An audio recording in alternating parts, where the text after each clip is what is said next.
সালাত তোমার বন্ধ পরম শেষ বিচারের দিন। সালাত তোমার হৃদয়ে জোরে কুশব প্রতিদিন। জয় নামাজে শান্তি বিলাই চিত্তে সীমাহীন। রব্বিয়াল আলা রব্বিয়াল আযীম। মুমিন তুমি সালাত তোমার মস্ত পরিচয়। দুনিয়া তোমার আজকে আছে কালকে হবে লয়। মুমিন তুমি সালাত তোমার মস্ত পরিচয়। দুনিয়া তোমার আজকে আছে কালকে হবে লয়। আজকে রুকু সিজদা করো নিজ পরিচয় আঁকড়ে ধরো। আজকে রুকু সিজদা করো নিজ পরিচয় আঁকড়ে ধরো। হবে না বিলীন। সালাত তোমার অঙ্গে মাখো সঙ্গে রাখো তবেই তো মুমিন। রব্বিয়াল আ'লা রব্বিয়াল আযীম। ওয়া আকিমুস সালাতা ওয়া আতুজ যাকাতা ওয়া রাকাউ মা'আর রাকিঈন।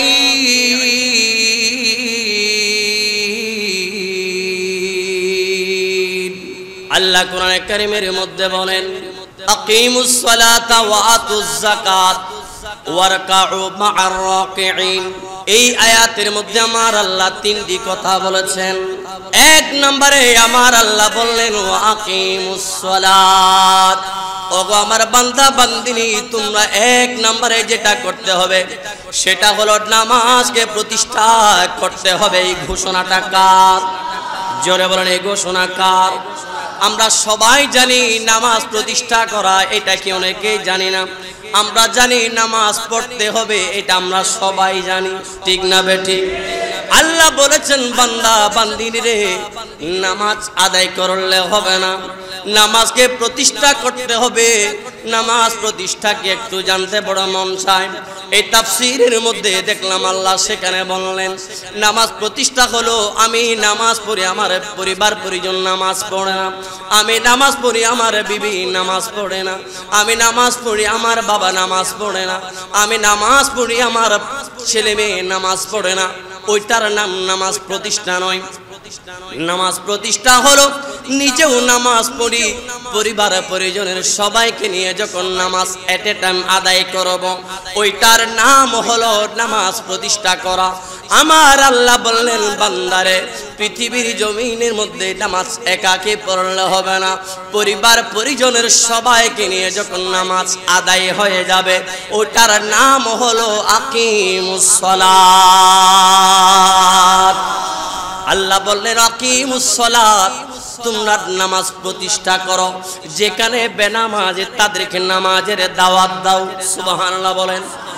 যারা নামাজ পড়ে না তাদের এখানে নামাজ আদায় করো। বিবি যদি নামাজ আদায় না করে বিবিকে নামাজি বানায়া দাও। বাবা যদি নামাজ আদায় না করে বাবাকে নামাজি বানায়া দাও। বালেগা ছেলে মেয়ে যদি নামাজ আদায় না করে তাদেরকে নামাজি বানায়া দাও। ওইটার নাম হলো আকিমুস সালাত।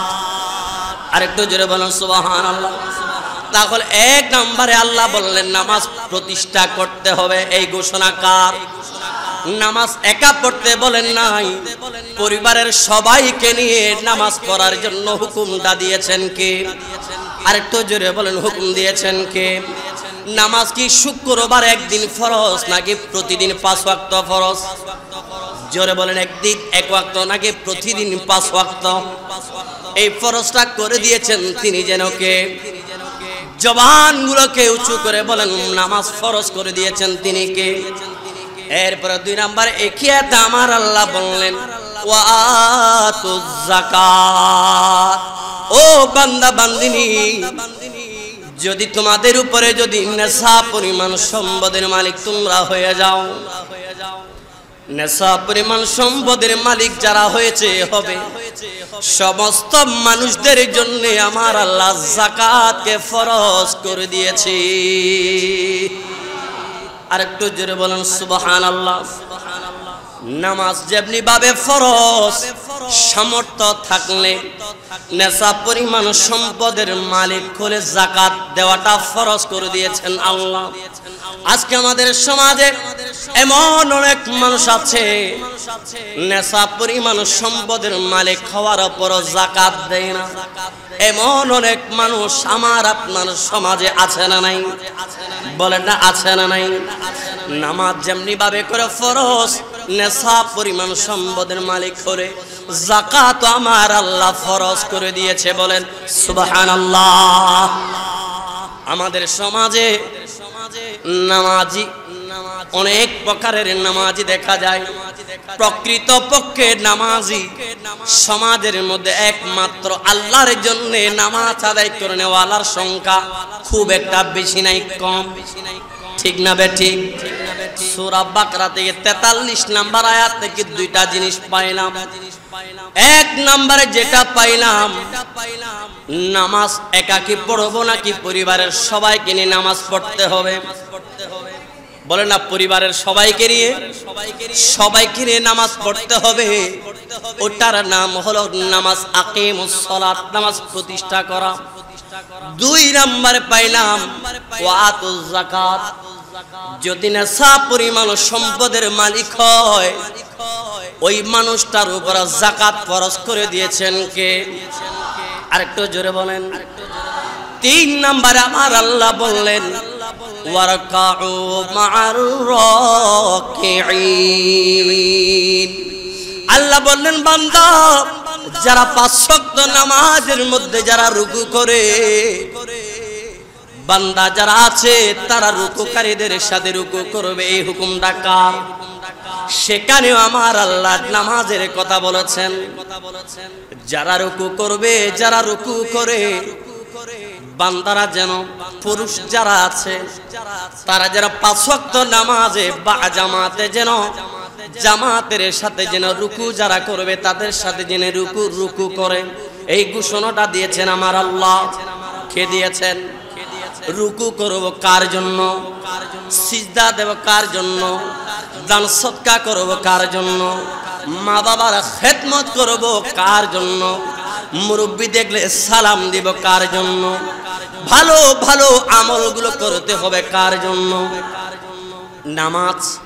বলেন আল্লাহর জন্য নামাজ, হজ, যাকাত, কুরবানি, সব ইবাদত গুলো করব একমাত্র আমার আল্লাহর জন্য। বলেন না কার জন্য?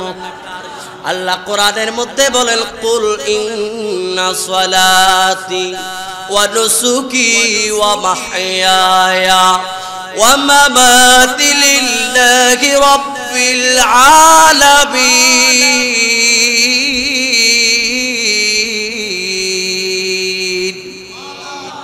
আল্লাহু আকবার। আল্লাহ কোরআনের মধ্যে বলেন কুল, নবী আপনি বলে দেন, ইন্না সালাতি, নামাজ পড়বে আমি আল্লাহর জন্য। নামাজ কার জন্য? আজকে অনেকে নামাজ আদায় করে মানুষের কাছে ভালো সাজার জন্য, নিজেকে ভালো প্রমাণ করার এই জন্য কিছু কিছু মানুষ নামাজ আদায় করে। এমন মানুষ আমাদের সমাজে কিছু কিছু আছে না নাই? আল্লাহ কোরআনে বললেন, ওগো আমার বন্ধু আপনি বলে দেন, কুল, নবী আপনি বলে দেন, ইন্না সালাতি, নামাজটা হবে আমি আল্লাহর জন্য। নামাজটা কার জন্য? ইন্না সালাতি, নামাজ আমার জন্য। ওয়াদ নুসুকি, কুরবানিও হবে একমাত্র কার জন্য? ওয়া মাহইয়ায়া, এই জীবনটা যে আল্লাহ দিয়েছেন, জীবনটার মালিক আমি নই। এই জীবনটার মালিক একজন। জোরে জোরে বলেন ওই মালিকটা যেন কে? আরেকটু জোরে বলেন, জীবনের মালিক। এই জীবন আমার নাকি? জীবনটা আমার? এই জীবনের মালিক আমি? না না, কিঞ্চিত পরিমাণ সময়ের জন্য একটা রূহ দিয়ে আমার আল্লাহ পৃথিবীতে পাঠিয়েছেন বান্দারে। আমি সামান্যতম হায়াত দিয়ে পৃথিবীতে পাঠাইলাম। তোমার আমল কতটুকু তুমি সুন্দর করতে পারো সেটা দেখার জন্য। কার চাইতে কার আমল সুন্দর হয়, ঈমানটা কার থেকে কার ঈমানটা মজবুত হয়, আমল কারটা বেশি সব চাইতে সুন্দর হয়। লিয়াবলুয়াকুম আইয়ুকুম আহসানু আমালা, কার আমলের চাইতে কার আমল সুন্দর হয়। নামাজি তো আমরা অনেক দেখব, অনেক দেখেছি, কিয়ামত পর্যন্ত দেখব। আপনারাই বলেন সমস্ত নামাজির নামাজি আমার আল্লাহ কবুল করবে নাকি? কবুল করবে? সব নামাজির নামাজ আমার আল্লাহ দেখবে, কিন্তু সমস্ত নামাজির নামাজ আমার আল্লাহ কবুল করবে না। ঠিক না বেঠিক? যেমনি ভাবে কারবালার জমিনের মধ্যে এজিদের তাবুতেও নামাজ হয়েছে কি হয় নাই? জোরে বলেন না, একটু আওয়াজ দেন। এজিদের তাবুতেও নামাজ হয়েছিল কি হয় নাই বলেন? কথা না বুঝতে লাগু, কথা বুঝা যান না, তাহলে বুঝিলে কেন আওয়াজ দিবেন? এজিদের তাবুতে আজান হয়েছিল কিনা? নামাজ হয়েছিল কিনা? আজান হয়েছে, নামাজও হয়েছে। ওই সমস্ত এজিদের বাহিনীগুলো 22,000 সৈন্যবাহিনী আজানও ঠিক মতো দিয়েছে, নামাজও জামাতে আদায় করেছে। আজান, নামাজ, একামত সব কিছু থাকার পরেও নামাজ পড়ে পড়ে, রুকু করে করে, সিজদা করে করে আওলাদ রাসূল ইমাম হুসাইনকে শহীদ করে দিয়েছে। বলেন নাউযুবিল্লাহ। ঠিক না বে ঠিক? আরেকটু জোরে বলেন ঠিক না? এজিদের বাহিনী 5 ওয়াক্ত নামাজি ছিল, দাড়ি ছিল, টুপি ছিল, পাঞ্জাবি ছিল, সুন্নাতের পয়গাম সমস্ত কিছু ছিল। একটা কিতাবের মধ্যে পাইলাম 22,000 সৈন্যবাহিনীর মধ্যে 7,000 কোরআনের হাফেজ ছিল। কয় হাজার? এজিদ বাহিনী 22,000 সৈন্যের মধ্যে 7,000 কোরআনের হাফেজ ছিল, 3,000 মুফতি ছিল। ওই মুফতিরা মিলে, হাফেজে কোরআনরা মিলে আমার নবীর আওলাদ ইমামে হুসাইনকে শহীদ করে দিয়েছে। নাউজুবিল্লাহ বলেন, আর জোরে বলেন নাউজুবিল্লাহ। আলেম হয়ে দাবি, আলেম হয়ে বড়াই করার কোনো কিছু নাই। এজিদ বাহিনীর মধ্যে যদি 7,000-এর মতন হাফেজ থাকতে পারে, 3,000 মুফতি থাকতে পারে, মুফতি সার্টিফিকেট ধারণ করে হাফেজে কোরআন কলবের মধ্যে 30 পারা কালামুল্লাহ শরীফ সিনার মধ্যে ধারণ করার পরে যাদের কলবের মধ্যে নবী প্রেম ঢুকে নাই, এজিদি প্রেম ছিল, এজিদি প্রেম থাকার কারণে 30 পারা কালামুল্লাহ শরীফ থাকার পরেও নবীর বংশ ইমামে হুসাইনকে শহীদ করে দিয়েছে। বলেন নাউযুবিল্লাহ। ঠিক না বে ঠিক? এরা শুধু হাফেজে কোরআন ছিল এমন নয়, মুফতি ছিল এমন নয়, মুহাদ্দিস ছিল এমন নয়, এরা বড় বড় মুহাদ্দিস ছিল এমন নয়, এরা নামাজি ছিল, দাড়িওয়ালা ছিল, টুপিওয়ালা ছিল, ডিলাক কলবওয়ালা ছিল, পাঞ্জাবিওয়ালা ছিল, মিসওয়াকওয়ালা ছিল। আল্লাহ নবীর সুন্নতের সব কিছু রাখার পরেও আওলাদ রাসূলকে শহীদ করে দিতে কিঞ্চিত পরিমাণ চিন্তা করে নাই। বলেন ওরাও তো নামাজি ছিল, এদের নামাজ আমার আল্লাহ কবুল করবে নাকি? বলেন, বলেন না, এদের নামাজ কবুল করবে কিনা? কবুল করবে না, করবে না। আর ইমামে হুসাইনের দলে মাত্র 72 কিংবা 82 জন সৈন্য ছিল। এদের তাবুতে আজান হয়েছে, একামত হয়েছে, 5 ওয়াক্ত নামাজও হয়েছে। ইমামে হুসাইনের তাবুতে যারা নামাজ আদায় করেছে, ওই নামাজিরা নামাজ পড়ে পড়ে বুকটা পেতে দিয়ে ইমামে হুসাইন সহ আওলাদে রাসূলকে বাঁচানোর জন্য নিজের জীবন বিসর্জন দিয়ে দিয়েছে। আর একটু জোরে বলেন সুবহানাল্লাহ। আজকে অনেক মানুষ দেখবেন 5 ওয়াক্ত নামাজও পড়ে, মেসওয়াকও করে, টুপিও লাগায়, এক মুষ্টি পরিমাণ দাড়িও রেখেছে, দিলা কুলুব ব্যবহার করেছে, করবে কিয়ামত পর্যন্ত। এরাই তো মিম্বরে দাঁড়িয়ে দাঁড়িয়ে বলে ইমামে হুসাইন কারবালার জমিনের মধ্যে ক্ষমতার জন্য যুদ্ধে লিপ্ত হয়েছে। এমন কথা বলার মানুষ আমার আপনার সমাজে আছে না নাই? বলেন, আর একটু জোরে বলেন আছে না নাই? যেটা বোঝাতে চাইলাম, নামাজ পড়েই ইমানদার হওয়া যাবে বলেন না নামাজ পড়লে ইমানদার হওয়া যাবে নাকি? ইমানদার যদি হইতে হয় আল্লাহর নবী ইমাম বুখারী রাদিয়াল্লাহু আনহু বুখারী শরীফের মধ্যে ঘোষণা করে দিয়েছেন, লা ইউমিনু ইমানদার হবে না, লা ইউমিনু আহাদুকুম হাত্তা আকুনা আহাব্বা ইলাইহি মিন ওয়ালিদিহি ওয়া ওয়ালাদিহি ওয়ান নাস আজমাইন। আল্লাহ নবী বললেন, সাহাবীরে, ও সাহাবী, ও পৃথিবীর মানুষ, তোমরা জেনে রাখো, নামাজ দিয়ে ইমানদার বলা যাবে না। হজ যদিও কোনো মানুষ 1000 বার হজ করে, ওই শুধুমাত্র হজ দিয়ে ইমানদার দাবি করা যাবে না। যাকাত দেওয়ার পর দিতে থাকলে কিয়ামত পর্যন্ত যদি যাকাত দেয়, যাকাত দিতে দিতে কেউ যদি শহীদ হয়ে যায়, ইন্তেকাল বরণ করে নেই, এই যাকাতের ওসিলা দিয়ে কেউ ইমানদার হওয়া যাবে না। তাহলে ইমানদার হতে গেলে কি লাগবে? আল্লাহর নবী বললেন, লা ইউমিনু কেউ ইমানদার হতে পারবে না, আহাদুকুম কেউ, তোমাদের মধ্যে কেউ, আমাদের মধ্যে কেউ ইমানদার হইতে পারবে না, হাত্তা আকুনা আহাব্বা ইলাইহি মিন ওয়ালিদিহি ওয়া ওয়ালাদিহি ওয়ান নাস আজমাইন। নিজের ধন দৌলত থেকে, বাড়ি গাড়ি থেকে, টাকা পয়সা থেকে, দুনিয়ার সমস্ত সম্পদ থেকে, শুধু তা নয় এমনকি নিজের জীবনের চাইতে যতক্ষণ পর্যন্ত আল্লাহর নবীকে, আহলে বাইতকে মুহাব্বত করতে পারবো না, ততক্ষণ পর্যন্ত পরিপূর্ণ ঈমানদার হওয়া যাবে না। রাসূলুল্লাহর মুহাব্বত লাগবে কি লাগবে না?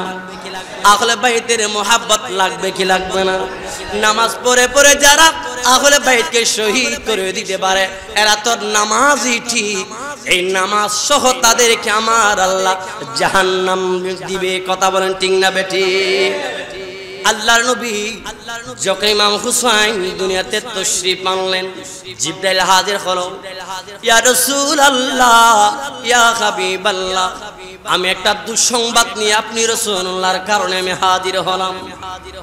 আল্লাহ নবী বললেন, জিবরাইল কি যেন দুঃসংবাদ বলো? জিবরাইল বলে, ইয়া রাসূলুল্লাহ, ইয়া হাবিবাল্লাহ, আখিরি জামানার মধ্যে কিছু দাড়িওয়ালা, টুপিওয়ালা, ঢিলা কলবওয়ালা হাফেজ থাকবে, আলেম থাকবে, মুফতি থাকবে, মুফাসসির থাকবে, মুহাদ্দিস থাকবে, আপনি রাসূলুল্লাহর সুন্নতের সমস্ত পয়গাম থাকবে। এই সমস্ত পয়গামগুলো নিয়ে আপনার একটা উম্মতের দল আপনার কলিজার টুকরা নাতি ইমামে হুসাইনকে শহীদ করে দিবে। বলেন নাউযুবিল্লাহ। ইয়া রাসূলুল্লাহ, যদি আপনি চান যে জায়গার মধ্যে আপনার নাতি হুসাইনকে শহীদ করে দেয়া হবে, ওই জায়গার রক্ত মাখা মাটি আমি জিবরাইল আপনি রাসূলকে দেখাইতে পারি। সুবহানাল্লাহ বলেন। আল্লাহ নবী বলেন, একটু করে দেখান না। জিবরাইল চোখের পলক ফেলার আগে আগে করে যে জায়গার মধ্যে ইমামে হুসাইনকে শহীদ করা হবে, ওই জায়গার রক্ত মাখা মাটিগুলো আল্লাহর নবীর সামনে হাজির করে দিয়েছেন। আল্লাহ নবী টেপ টেপ করে চোখের পানিগুলো ফালায়া ফালায়া কান্দে, ও জিবরাইল, যে উম্মতের জন্য আমি রাসূলুল্লাহ 63 বছরের জাহির জিন্দেগিটা গুজরান করে দিলাম, শেষ করে দিলাম, সিজদার মধ্যে পড়লে শুধু একটা শব্দ আল্লাহর নবী বলতেন, রব্বি হাবলি উম্মতি। বলেন না সবাই, রব্বি হাবলি উম্মতি, রব্বি হাবলি উম্মতি। এই দোয়াটা আল্লাহ নবী সিজদার মধ্যে পড়ে তো বেশি বেশি করতো। আল্লাহর নবী কাঁদতে কাঁদতে চোখের পানির বদলে রক্ত পড়ার উপক্রম হয়ে যাইত। শুধু একটা দোয়া করতো, রব্বি হাবলি উম্মতি।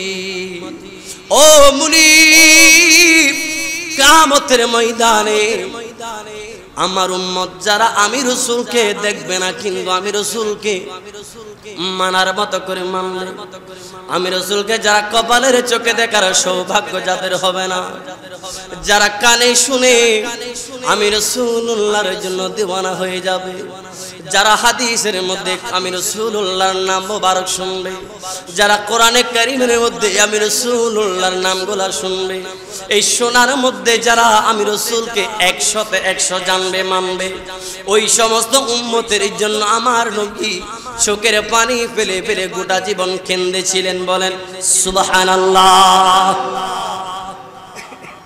আল্লাহ নবী জিব্রাইলকে বললেন, জিব্রাইল আমি রাসূল তো দুনিয়া থেকে চলে যাব। ও জিব্রাইল, আমি রাসূলুল্লাহর কাছে আপনি গোটা জিন্দেগিতে 24,000 বার আল্লাহর নবীর কাছে এসেছিলেন। সুবহানাল্লাহ বলেন, আর একটু জোরে বলুন সুবহানাল্লাহ। সমস্ত পয়গম্বরদের নিকট যতবার এসেছেন না কেন, আর আখির জামানার নবী আমার আপনার নবী, মায়ার নবী, কামলেওয়ালা নবী, নূরে মুজাসসাম নবী, রাহমাতুল লিল আলামিন নবীর কাছে জিব্রাইল 24,000 বার এসেছে। আল্লাহর নবীর উম্মত যারা, আল্লাহর নবীর খাঁটি উম্মত যারা, প্রেমিক যারা, যাদের কলবে আমার নবীর প্রেম আছে, এরা যদি হজ্জের মধ্যে যায়, উমরার মধ্যে যদি যায়, ওই মদিনা না দেখা পর্যন্ত ওই জায়গা থেকে ফেরত আসবে না। সুবহানাল্লাহ বলেন না কেন? ঠিক না বেটি? এই জামানার মধ্যে এমন কিছু দাজ্জাল বের হয়েছে, যাদের মুখে দাড়ি দেখবেন, যাদের মুখে সাদা পোশাক দেখবেন, যাদের মাথায় আল্লাহর নবীর সুন্নাত টুপি দেখবেন, এরা ইউটিউবের পর্দায় বসে বসে বলে যারা উমরা করতে যাবে, যারা হজ্জে যাবে, হজটা করে যেন মদিনায় না গিয়ে যেন চলে আসে, এই ধরনের কথা বলে বলে মানুষদেরকে মিসগাইড করার মতন এক শ্রেণীর আলেম নামক জালেম আমাদের আপনাদের সমাজের মধ্যে আছে না নাই বলেন? মদিনাতুল মুনওয়ারায় না গেলে আমার আল্লাহ হজই তো কবুল করবে না। ঠিক না বেটি? কেউ যদি নিজের হজটাকে যদি কবুল করাতে চায়, নিজের উমরাকে যদি গ্রান্টেড বানাতে চায়, কবুল করাতে চায়, আমার নবীর রওজা শরীফের মধ্যে না যাওয়ার, না গিয়ে কোনো উপায় নাই, যেতেই হবে, যেতেই হবে। যাবার জন্য আমার আল্লাহ বিধান করে দিয়েছে। একটা দলিল দিচ্ছি, শোনেন। বিসমিল্লাহির রহমানির রহিম। ওয়ালাউ আন্নাহুম ইয যালামু আনফুসাহুম জাউকা।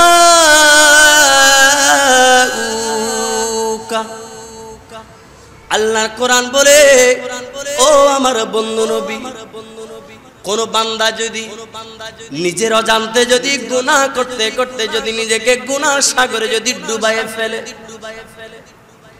আমাদের আপনাদের আমরা যদি বুকে হাত দিয়ে বলি, চোখগুলা বন্ধ করে খেয়াল করে দেখেন, জীবনে এত বেশি পরিমাণ গুনাহ করেছি, ওই পরিমাণ কোনো খাবার ওই খাই নাই, এত বেশি পরিমাণ গুনাহ করেছি। ঠিক না বেটি? এমন এমন কিছু গুনাহ করেছি যেই গুনার কথা একমাত্র আল্লাহ ছাড়া কেউ জানে না। ঠিক না বেটি? একমাত্র আমি আর আল্লাহ ছাড়া আমার গুনাহের খবর কেউ জানে না।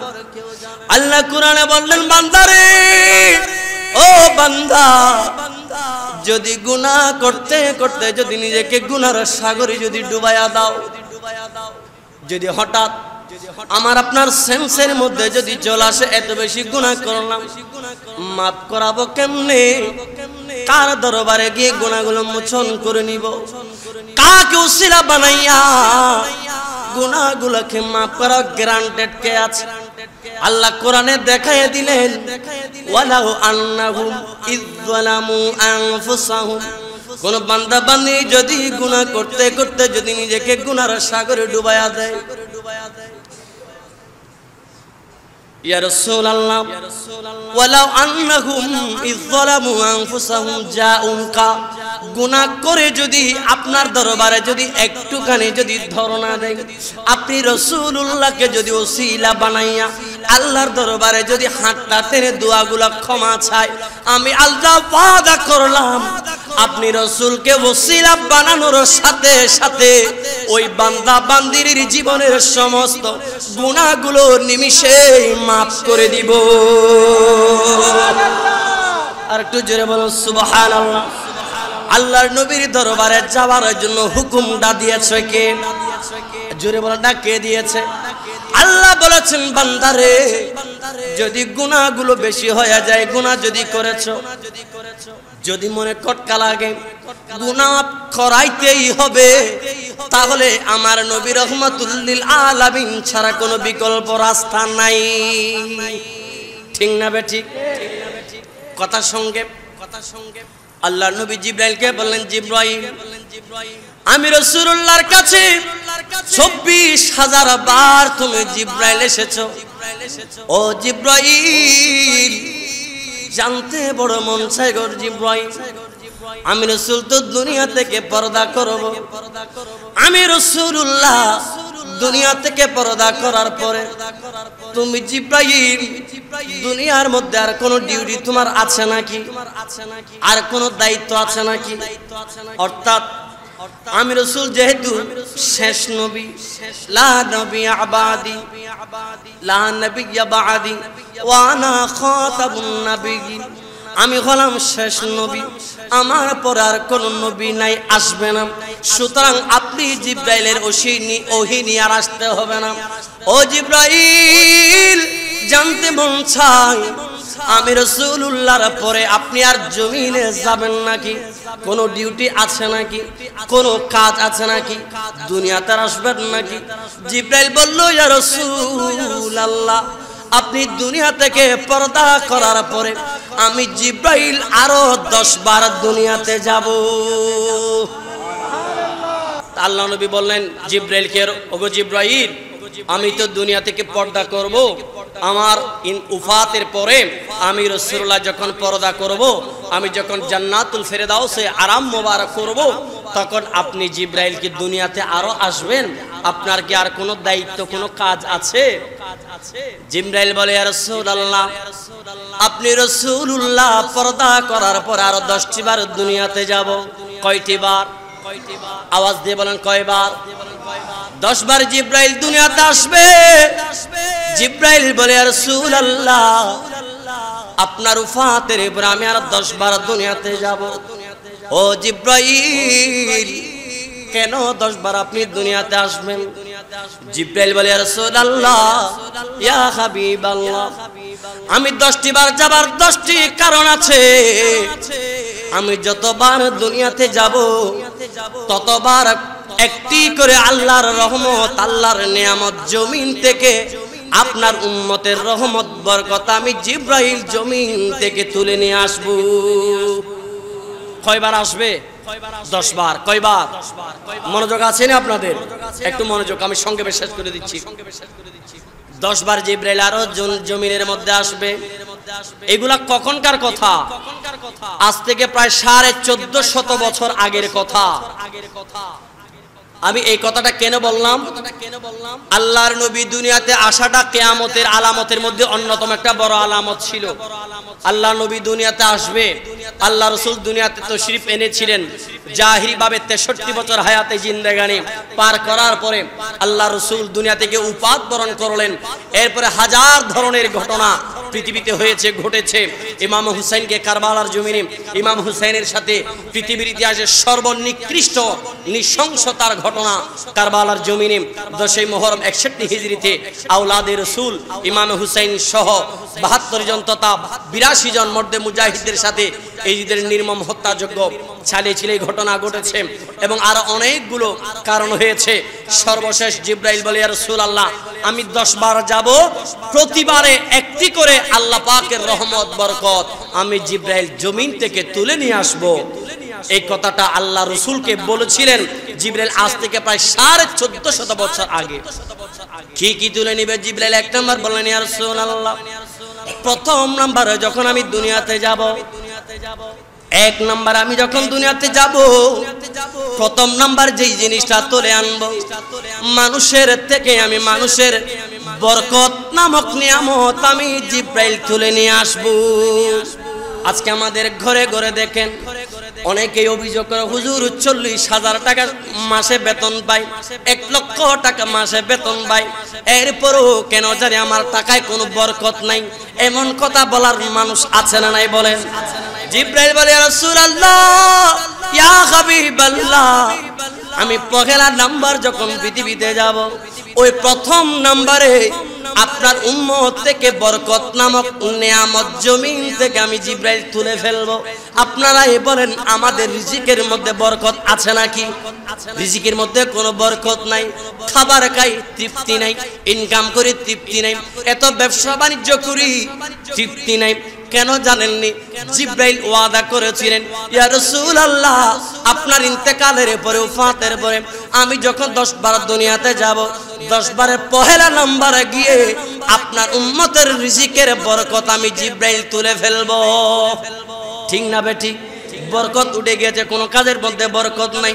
2 নম্বরে জিবরাইল বলে, ইয়া রাসূলুল্লাহ, মানুষ তো নামাজি অনেক হবে, অনেকে 5 ওয়াক্ত নামাজ আদায় করবে, অনেকে জুমার দিনে জুমা আদায় করবে, অনেকে ঈদের নামাজ আদায় করবে, অনেকে অনেক ধরনের নামাজ আদায় করবে। কিন্তু রাসূল, আপনি জেনে রাখেন, মানুষ যখন ইবাদত করবে, ওই ইবাদতের মধ্যে ইবাদতের মজা যেটা থাকবে, ওই ইবাদতের মজা আমি জিবরাইল তুলে নিয়ে আসবো। নাউজুবিল্লাহ বলেন। এই জন্য দেখবেন, নামাজের নিয়ত বেঁধে নামাজ আরম্ভ করলাম ঠিক, কিন্তু নামাজে দাঁড়াইলাম এইখানে, আমার মনটা হলো লন্ডনে। ঠিক না বেঠিক? নামাজ তো ঠিক আছে, কিন্তু নামাজ নামাজের খেয়াল আর ভিতরে নাই। অনরা সাক্ষী দিন, নামাজের ভিতরে নামাজের খেয়াল আছে না? কথা না আছে না? নামাজের ভিতরে তো ঠিক আছে, কিন্তু নামাজের ভিতরে নামাজের খেয়াল নাই। এতে আর আল্লাহ কোরআনের মধ্যে হল, কদ আফলাহাল মুমিনুন, খারা সফল হই কারণে পৃথিবীর জমিনত মধ্যে আর আল্লাহ সফল মানুষ বলে হারে হয়ে জাননি। জীবেতে কোটি কোটি টিয়া আছে, ইবের আল্লাহ সফল ন হয়। যাতে 10 খান বিল্ডিং আছে, ইবের সফল ন হয়। যাতে 8-10 খান গাড়ি আছে, ইবের সফল ন হয়। যাতে খানিকে খানি সম্পত্তি আছে, ইবের সফল বলে ন হয়। আল্লাহ সফল হারে হয়ে জাননি। আল্লাহ কোরআনত কই দিম, কদ আফলাহাল মুমিনুন الذين هم في صلاتهم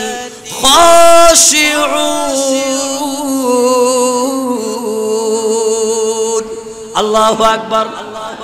আল্লাহ কোরআনে বললেন, যারা নামাজের মধ্যে দাঁড়িয়ে নামাজের খেয়াল নেই, নামাজের ধ্যান নেই, নামাজের ধারণা, নামাজের একাগ্রতা, নামাজের মধ্যে থেকে নামাজের মধ্যে নামাজের খেয়াল ছাড়া অন্য কোনো খেয়াল না রেখে যারা নামাজ আদায় করতে পেরেছে, কিয়ামত পর্যন্ত পারবে, আমার আল্লাহ বললেন একমাত্র তারাই সফল নামাজি। কথা বলেন ঠিক না বেঠিক? নামাজে তো দাঁড়াইলাম, কিন্তু নামাজে দাঁড়ানোর পরে নামাজের কোনো খেয়াল আমার অন্তরে নেই। নামাজে দাঁড়াইলাম, আমি দোকান খুলে এসেছি, কোনো দোকানে চুরি সামারে হচ্ছে কিনা, আমার দোকান লুট হচ্ছে কিনা, দোকানে কোনো কাস্টমার আসলো কি আসলো না, আমার দুনিয়ার সমস্ত খেয়াল যখন নামাজের মধ্যে দাঁড়ায়, তখন দুনিয়ার সমস্ত খেয়াল আমার ভেতরে নাড়াচাড়া করে কি করে না? জিবরাইল বলে, ইয়া রাসূলুল্লাহ, আমি যখন 2 নম্বরে যখন জমিনের মধ্যে যাব, নামাজের থেকে আমি নামাজের মজাটা তুলে ফেলবো। মানুষ নামাজ পড়বে, নামাজ পড়লেও নামাজ পড়ার মজাটা তারা খুঁজে পাবে না। ঠিক না বেঠিক? কথার সঙ্গে 3 নম্বরে বললেন, মানুষের অন্তরে মানুষের মহাব্বত থাকবে না। মানুষের অন্তর থেকে মানুষের একজনের প্রতি আরেকজনের মহাব্বত আমি তুলে ফেলবো। ঠিক না বেঠিক? আজকে আমরা দেখতে পাচ্ছি নিষ্ঠুরতার শেষ পর্যায়ে পৌঁছে গেছি। শিয়াল কুকুরের জীবনের দাম আছে, আশরাফুল মাখলুকাত মানুষের জীবনের কোনো দাম আছে নাকি? পাথর দিয়ে পাথর মারতে মারতে মানুষ মেরে ফেলছে, মানুষের জীবনের কোনো দাম আছে নাকি? গতকালকের ঘটনা, মাইলস্টোন, ঢাকার উত্তরার মধ্যে মাইলস্টোন বিমান বিধ্বস্ত হয়ে শত শত মানুষের ইন্তেকাল হয়েছে, শাহাদাত হয়েছে, ঠিক না বেঠি? এর কয়দিন আগের ঘটনা, ঢাকার মিরপুর এলাকায় সামান্য ছাড়ার জন্য পাথর দিয়ে মারতে মারতে মানুষকে শহীদ করে দিয়েছে। বলেন নাউযুবিল্লাহ, বলেন ইন্না লিল্লাহি ওয়া ইন্না ইলাইহি রাজিউন। মানুষের জীবনের দাম আছে না? শিয়াল কুকুরের জীবনের দাম আছে, মানুষের জীবনের কোনো দাম? বলেন না মানুষের জীবনের দাম আছে? শুধু একটা এক্সাম্পল দিলাম, হাজার হাজার এক্সাম্পল আছে। মানুষ শিয়াল কুকুর মারার জন্য চিন্তা করে, কিন্তু মানুষ মারার জন্য এখন চিন্তা করে না, ঠিক না বেটি? জিবরাইল বলে ইয়া রাসূলুল্লাহ, আমি 3 নম্বরে যখন দুনিয়ার মধ্যে যাব, মানুষের মধ্যে মানুষের যে আন্তরিকতা থাকা দরকার, যে ভালোবাসা থাকা দরকার, যে মুহাব্বত থাকা দরকার, ওই মুহাব্বত থাকবে না। আমি জিবরাইল 3 নম্বরে গিয়ে মানুষের কলব থেকে মানুষের ভালোবাসা আমি জিবরাইল তুলে ফেলবো। তুলে দিয়েছে, ঠিক না বেঠিক? মানুষের অন্তরত মানুষের এখনো দয়া মায়া আছে না? না, এখনো দয়া মায়া নাই। সামনে জিন দেখায়, এগিন মাত্র নাটক, কথা হন, ঠিক না বেঠিক? কোনো দয়া মায়া নাই। 4 নম্বরে জিবরাইল বললেন, 4 নম্বরে বললেন ইয়া রাসূলুল্লাহ, আমি যখন 4 নম্বরে যখন দুনিয়াতে যাব, মানুষ থেকে, সমাজ থেকে, মানুষের বিবেক থেকে ন্যায় বিচার তুলে ফেলবো। আর সমাজত ন্যায় বিচার আছে না? হক বিচার আছে না? খুদ খাসারির জন, আদালতর জন, জেলে যাইবেন না জন না কেন, কোন জায়গাত বুঝি হকর হন বিচার আছে না? কথা হন আছে না? একটিয়া দিলি অনর পক্ষে, দুইটিয়া দিলি আর পক্ষে, ঠিক না বেঠিক? একটিয়া দিলি আরিব, দুইটিয়া দিলি একেবারে সমাজত শুরু করি খুদ খাসারি পর্যন্ত জন কোন জায়গাত বিচার ন পাইবেন, ন্যায় বিচার ন পাইবেন, হক হালালর বিচার কোন জায়গার নাই। এই যুগ চলতে জোর যার মূল্য তার, ঠিক না বেঠিক? কথার সঙ্গে জিবরাইল বলেন ইয়া রাসূলুল্লাহ, আমি যখন 4 নম্বরে যাব, পৃথিবীর জমিন থেকে ন্যায় বিচার, হক বিচার তুলে ফেলবো। হক বলে কিছুই থাকবে না, শুধুমাত্র কথাগুলো থাকবে, ন্যায় ইনসাফ আদল কিছুই থাকবে না, আমি জিবরাইল তুলে ফেলবো। 5 নম্বরে জিবরাইল বললেন ইয়া রাসূলুল্লাহ, মানুষের মধ্যে ধৈর্য সবর থাকবে না। আর তো সবর আছে না? নাই তো, কি সবর আছে রে? একখানা করে যদি অসুখ হয়, তাড়াতাড়ি ডাক্তার, 2 দিন আনো দে, আর মা বোন আর বৌজির ডেলিভারি ওইবের সময় এনে একখানা ব্যথা উঠতে নৌতে হয়তো হাসপাতাল লই যা, সিজার করি ফেলা, হদে আছে না নাই? আগর যুগের মানুষ আর মা আর দাদি নানি হল হইতো দে, নিয়ত করে যদি গাঁটার আগর 2 লোকের যদি খাবাই দিয়ে দেয়, এই 2 লোকের ভিতরে আর আল্লাহ শেফা রাখি ফরন, সুবহানাল্লাহ। এ তারা গুরু থাকতে হতো বাক ফাতা, চিন্তাম বাক ফাতা, এখন আসলে না হইনি হইনি বাক ফাতা, ফেট হরাইলি আর মাথার আড়া রাখা পাই, গরম ভাতর দি ফাতাউন দিলি, এগুলো নরম হয়ে যাই, নরম হইলি সিবিয়ারা রসা বাই দিত, আল্লাহর মেহেরবানিতে ফেট হরানি বালা হয়ে গিয়ে, সুবহানাল্লাহ হইতে লিখুন তো আরো জোরে হন। এতাল্লাহ হয় দে গাড়ার আগা 2 লোকের হাইয়ের শেফা লাভ গজি দে, রূপ বালাই দিলে বহু মানুষ আর অনরার ভিতরে এখনো আছে, কথা হন, ঠিক না? আর এখন একখানা অসুখ অতে নুয়াতে হতে কিসারি ডাক্তার হানা লই যাচ্ছ না, গাড়ে গাড়ে রাস্তা রাস্তায় মোড়ে মোড়ে ডাক্তার হল, চেম্বার গুলি গুলি বই দেখি, ক্লিনিক গুলি গুলি বই দেখি, হাসপাতাল লই যাইলি মতর আষ্ট দইলে ফরিককে আর সিজারি রোগী ফেলি তখন হতা নাই। এটা অন্তত কমসে কম 3 দিন শর্ত, সিজারি হনো মাই আর মা বইন লই যাইলি একেবারে কমন 3 দিন হতা ডাক্তার হলে হইল কি হতা? 1 নম্বর ওয়া বাইসের কন্ডিশন এত বড় বালানো, এবারে সিজার গরনেই ফরিব।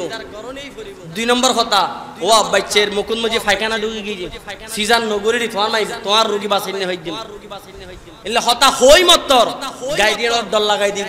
তার মানে কি যে হনো ভাবে করি বুলাই বালাই এবারে সিডু তুলিক খাইলেই নোট গরিব তারিব, কথা হন, ঠিক না বে ঠিক? আর আগর যুগ ডাক্তাররা এখানে খাসিয়ত আগে যাইলি জেরগো চাইতু চোখ চাইতু ফেট টেট সি বিচাইতু মেশিন বেদি মাফিজু বিচাই হয়তো দুও চার গোসু দিতু হয়তো একদিন খাইছ এক সপ্তাহ পর দেখা গুজি এক মাস পর দেখা গুজি তারপরে পালা নইলি অন্য ট্রিটমেন্ট এরপরে পরীক্ষা নিরীক্ষা আর এখন জনের ওয়ারে ডাক্তার হতুন আসলে বিশেষভাবে অজ্ঞ এই প্রথম পৃষ্ঠে দিলে লিখতে লিখতে দ্বিতীয় পৃষ্ঠে দিলে কি এই পৃষ্ঠে লিখে আর তৃতীয় পৃষ্ঠে দিলে হের ওষুধ দিতে এক স্লিপ দুই স্লিপ তিন স্লিপ ওষুধ দের মাকার রূপ বালাই সারাইবের কোনো উপায় অন্তু নেই কথা হন ঠিক না বে ঠিক তার মানে আর কলব নষ্ট হয়ে গিয়ে দেরি আর তো ধৈর্য নাই আর তো সবর নাই আর তো সুগে অসুগে বিপদ আপদে অতে নুয়তে ডাক্তার আনো বৈদ্য আনা প্রয়োজন ডাক্তার যেটা যাই বুঝো ডাক্তার ঘর লই আয় তো যে রোগী মান মরে রোগীর হন কিছু নয় এটার ভিতরে বেশি কিছু হয়ে যার আর কথা হন ঠিক না বে ঠিক এটা লাই আর তো সবর নাই সবর গরম ফুরিব ইমাম হুসাইনি যে সবরের পরীক্ষা কারবালার ময়দানত দিগি এই পরীক্ষা হন নবী তুনো আল্লাহ নলয় সুবহানাল্লাহ ইমাম হুসাইন একতর সবরের পরীক্ষা দিয়ে কারবালার জমিনে ইমাম হুসাইনি জানাতে এই মুহূর্তে ইমাম হুসাইন ওরে শহীদ করি ফেলাইব এরপর সবর আল্লাহর দি সবর করি নামাজত নিয়ত বাঁধিতে এই সুবহানাল্লাহ হতো আল্লাহ পাক আর এই সবর গরিবের তৌফিক দান করো আর কেন জোরে হন আমিন ওয়া মা আলাইনা ইল্লাল বালাগ ওয়াসসালামু আলাইকুম ওয়া রাহমাতুল্লাহি ওয়া বারাকাতুহু।